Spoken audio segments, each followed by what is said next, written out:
Does anybody else out there who has signed up with Experian, like the credit score website or whatever, do any of you get like panic attacks or like slight heart attacks whenever they send you absolutely anything? This morning they sent me an email saying your credit score has changed, and I'm terrified to know what that is. I don't know, I see Experian in my mailbox, I just seize up. Just wondering if anybody else has that issue.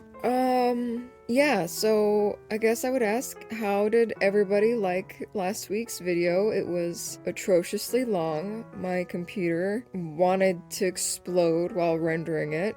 A few times, actually.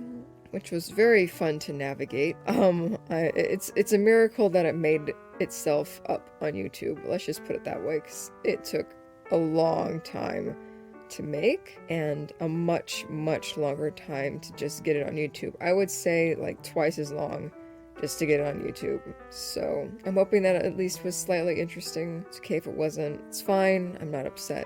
Everything's fine. I'm trying to drink my French roast coffee before it gets cold. I have a super bad habit of drinking it so slowly that it gets cold and then it's just kind of nasty, you know? And you can't reheat it in the microwave. I mean, like, I know some people are totally fine with that, but I don't know, it just smells and tastes burnt after it comes out of the microwave. It's not good, you know, because when something's in the microwave, I think, I don't know science, so don't quote me, but I think, you know, the water molecules and stuff get like heated up or something, or evaporate out, and when that happens to coffee, you get all of that kind of muddy coffee ground bean taste left, and not so much of like the original flavor left. So I'm trying to drink these things faster. And what I normally would do is I would take a thermos to the studio, fill it up with the remaining coffee before I go, and then drink it slowly. But the last couple of times I've done that, I've ended up not drinking it at all. Just because I don't like drinking out of metal cups or thermoses. I don't know what it is about it. It's just the metal touches my mouth. It feels like nails on a chalkboard, and I very much hate it. So I'm trying to drink it here.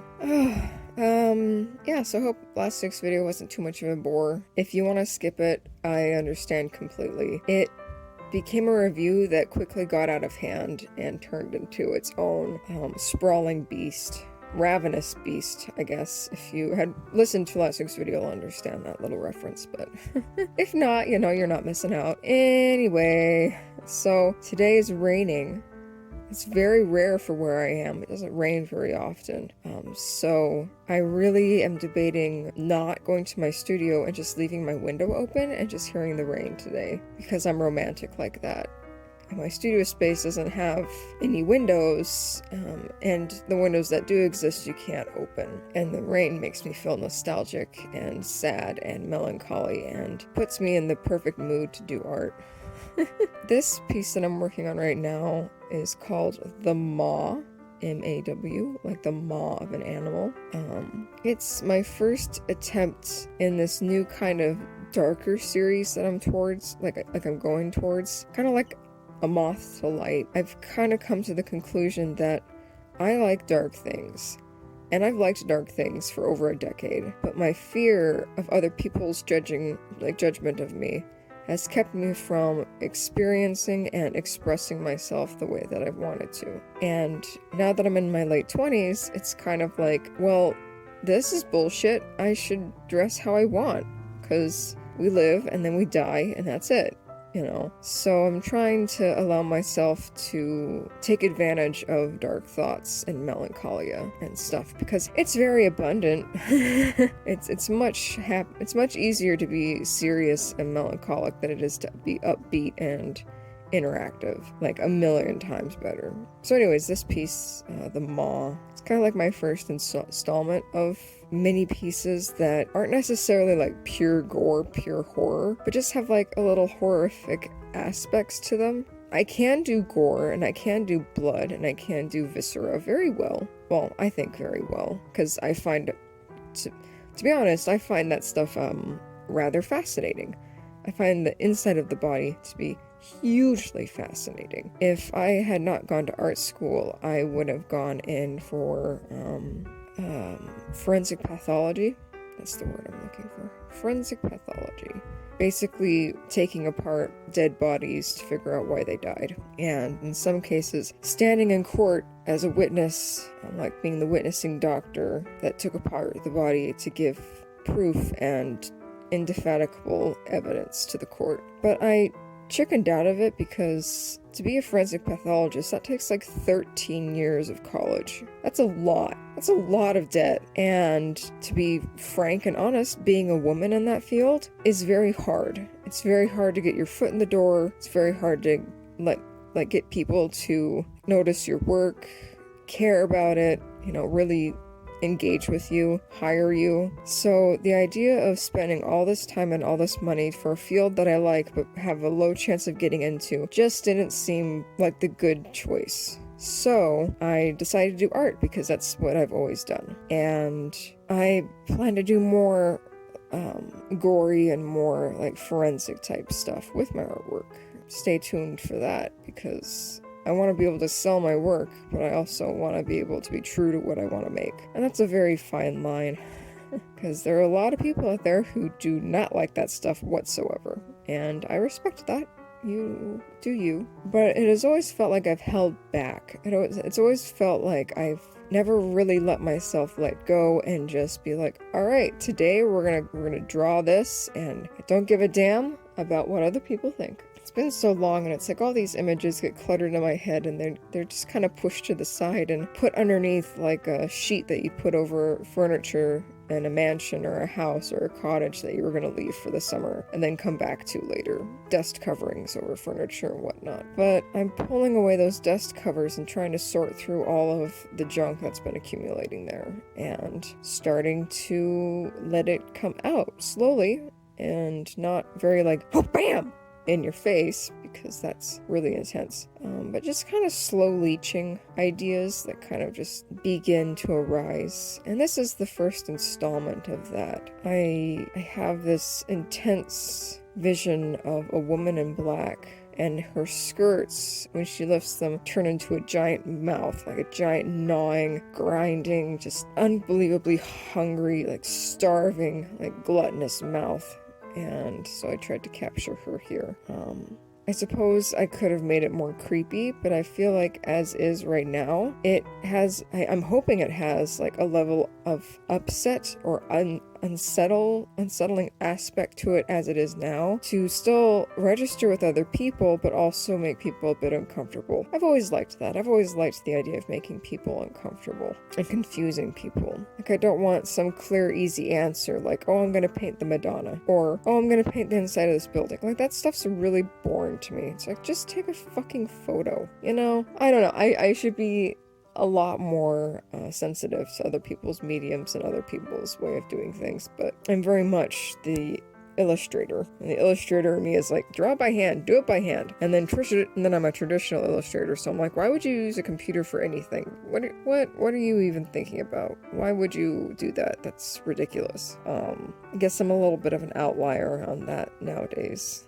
Most everything's digital, but I just feel that it's so digitally made art is so far removed from the artist and the artist expression, because the computer has to make up so much of the content, even down to like the pixelated colors that are allowed to be used, that it just feels very constraining and confined and very artificial. There's beautiful digital art out there, but for me, if I were to make it, I would be very disconnected from the work that I was making, and it would feel very disingenuous. Oh, Chester's barking. What a surprise.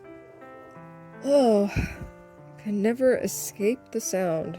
I shall be hearing his bark after I am dead in the ground, cold with maggots all over me. It will be the sound that haunts me for the rest of eternity, is that bark. Can't stand it. It's so frustrating. And it's like, I don't know. I don't want to get into it because I don't want to offend anybody, but I find it to be a great distraction and anxious, anxiety-inducing thing. And also just anger-inducing. Like, it just makes me angry whenever he just barks and barks and barks. Yeah, I'm pretty terrible as a person, I guess.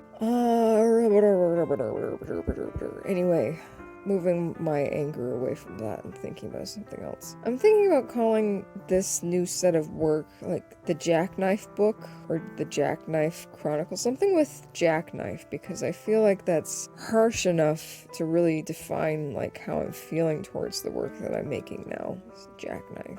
More coffee. Oh, it's quickly getting cold. I need to drink faster. Oh, do I want to go to my studio today? I don't know. If I were to go, I would videotape me inking a drawing. But I don't really want to videotape today, so maybe I'll work on just a drawing without inking it. Because I got a few ideas, and I just...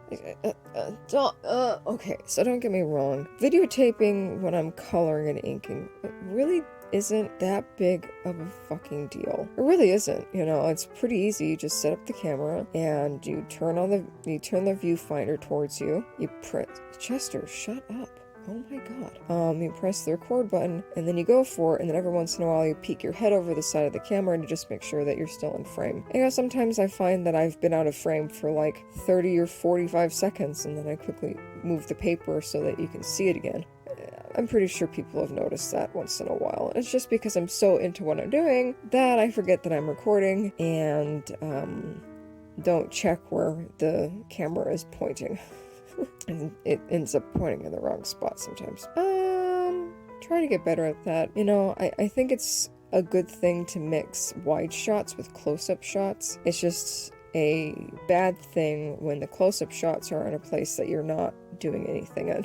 So I need to become more aware of that. Plus, the recording, like the camera, really doesn't last for more than like an hour and a half, maybe 2 hours. I haven't really timed it, but I will say that it runs out of juice before I run out of spots to ink on the paper. So when I'm showing these videos, you're not getting the final fully inked image at the end. There's still some to do. And I apologize for that, but I'm not going to stop inking just because the camera needs to charge for 30 minutes or an hour. You know, it's just like, well, I only have this little bit left. I might as well just do it. It's fine, and no one's really missing much of anything. Because quite literally, inking is pretty much the same hand movements over and over again. It's just with a more permanent marker, you know, than drawing is. The hard part about... What was I talking about? Oh yeah, the hard part isn't videotaping it. That's just inconvenient. The hard part is after you've put everything through the video editor, sped it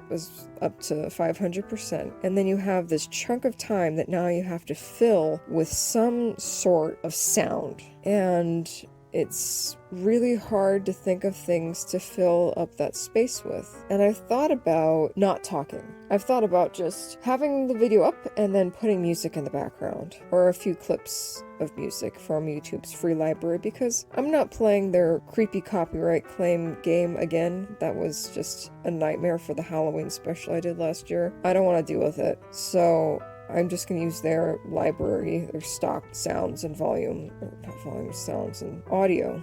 So I'm wondering if it would be better if I just had music over the work instead of audio, like talking over the work. So if anybody has a preference or is interested, let me know what you think I should do. I think maybe the next one that I do, I won't do any talking. I'll just have music playing just to see how it turns out and see if people like it. Because I'll be honest, talking over a video is really stressful sometimes. You know, sometimes it's really easy just to go blah, blah, blah, blah, blah, blah, blah about things that nobody cares about and not worry about the fact that nobody cares about it. But other times it's like, well, I don't think anyone's gonna care. I don't want to do this. I just don't want to bore anybody. Isn't there beauty enough in the fact that it's being made? Why do I feel like I need to fill up the quiet space? You know, I definitely won't be leaving the original audio in, because the original audio sounds like the whole time, because the fans are always running in my studio, and it sounds like that, like just like weird static mixed in with random studio mate voices, and it's not very pleasant to sit through. I wear headphones so I don't have to hear it, so I'm not going to subject you guys to it because it's just awful. Oh, excuse me. Oh, ever since daylight savings, well, even before that, so, my medication changed again, because I was having a hard time sleeping and being anxious and, getting really wound up and experiencing, more jarring, like, shifts in reality and stuff like that. So they increased one of the medications I take, and they brought back another one that I take. And between the two of them, I am exhausted. I am so fucking tired. I wake up and then I'll fall back asleep after eating something, and then I'll sleep for like 2 hours, and then I wake up, and I'll go to my studio, and I'll work for like an hour and a half, and then I fall asleep in my chair, and then I think this is uncomfortable and dumb, and I look at what I'm drawing, and I'm like, well, this is uncomfortable and I'm dumb, and so then I pack up, and then I come home, and then I get home, and then I get tired, and then I take another nap, and then I wake up, and then I go for a walk with my mom and sister, or like I doze, and sometimes I doze after the walk instead of before the walk. It just depends on what time I get back home. And then I kind of just doze for like an hour, and then I guiltily exercise for at least 40 minutes. You know, sometimes I only get 30, and I feel really bad about myself. My goal is an hour a day, just so that I don't get extreme anxiety and exercise guilt, because that really sucks. And then like I'll eat something, and then I'll get tired again, and then I'll crochet, and I'll get tired even more, and then I go to sleep, and then I wake up and I do it all over again. And it's kind of excuse me, it shouldn't be so exhausting, but it is. And I know that it's just like this transitionatory, I don't know, transition space. Like, I'm in liminal space right now, and I haven't got my footing yet to like be productive and do.